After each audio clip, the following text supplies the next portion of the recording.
विश्व में चल रहे युद्धों में एक बड़ा बदलाव ये देखने को मिल रहा है कि अब युद्ध जमीन से ज्यादा हवाई हो चुका है। गोला गिराने से लेकर बम और मिसाइल दागने तक के काम ड्रोन बहुत प्रभावशाली तरीके से कर रहे हैं।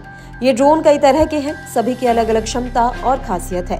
रूस यूक्रेन के बीच चल रहे युद्ध में तो रूस के पास यूक्रेन की तुलना में काफी बेहतरीन ड्रोन है। यही वजह है कि रूस का एयर डिफेंस भी यूक्रेन की तुलना में मजबूत है। यूक्रेन के पास तो वैसे भी अपना ज्यादा कुछ नहीं है, वे पहले से ही अमेरिकी मदद और अमेरिकी हथियारों के भरोसे युद्ध लड़ रहा है। जब तक अमेरिका उसे हथियार दे रहा है तब तक यूक्रेन भी उन्हें खर्च कर रहा है। जिस दिन हथियार खत्म होंगे या जब अमेरिका हथियार देना बंद कर देगा, उसके बाद यूक्रेन के पास रूस का मुकाबला करने के लिए कोई बहुत आधुनिक हथियार भी नहीं है। और रूस तो हथियारों के मामले में यूक्रेन के मददगार अमेरिका को भी टक्कर देता है। कई रिपोर्ट में ये बात सामने आई है कि रूस के पास अमेरिकी हथियारों के मुकाबले बेहतरीन टैंक, मिसाइल और ड्रोन है।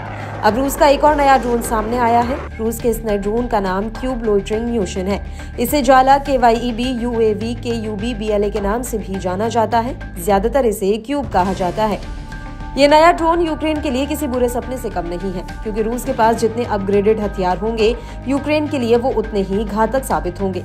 नए क्यूब ड्रोन की बात करें तो ये कई खासियतों के साथ आता है, हालांकि इसकी कुछ कमियां भी हैं।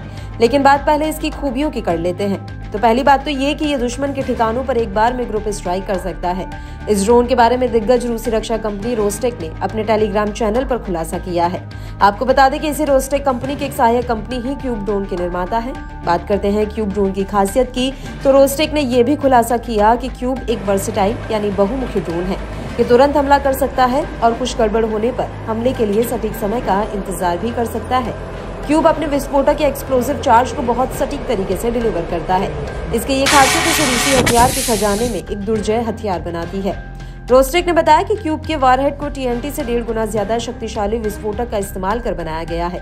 ये दुश्मन के डिफेंस को बेअसर करने के लिए डिजाइन किया गया है। इसका इस्तेमाल यूक्रेनी एंटी एयरक्राफ्ट सिस्टम, रडार स्टेशनों और सेना को निशाना बनाने के लिए बड़े पैमाने पर किया गया है।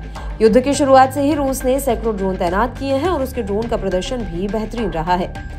रोस्टेक की माने तो हजारों क्यूब ड्रोन बनाए जा चुके हैं और रूसी सेना को उनकी सप्लाई भी हो चुकी है। इन ड्रोन की कमियों को सुधारने के लिए यूक्रेन में युद्ध लड़ रहे सैनिकों से फीडबैक भी लिया गया। क्यूब ड्रोन टेललेस डिजाइन के साथ बनाया गया है। इसका वजन 15 किलोग्राम है। दुश्मनों के लिए इसका पता लगाना बड़ा चैलेंज है। इस ड्रोन को सीक्रेट तरीके से भी लॉन्च किया जा सकता है, हालांकि इसकी भी सीमाएं हैं। बात करें इसकी लिमिटेशन की, तो इसकी सबसे बड़ी खामी इसकी उड़ान अवधि है। ये लगभग 30 मिनट तक ही उड़ने में सक्षम है। इसकी पेलोड क्षमता भी अधिकतम 3 किलोग्राम विस्फोटक ले जाने की है। इसमें ऑप्टिकल सर्विलांस और टारगेटिंग सिस्टम नहीं है। इस सीमाओं के बाद भी क्यूब रूस की सैन्य रणनीति का एक महत्वपूर्ण हिस्सा है और इसकी क्षमता को बढ़ाने के लिए इसे अपग्रेड भी किया जा रहा है।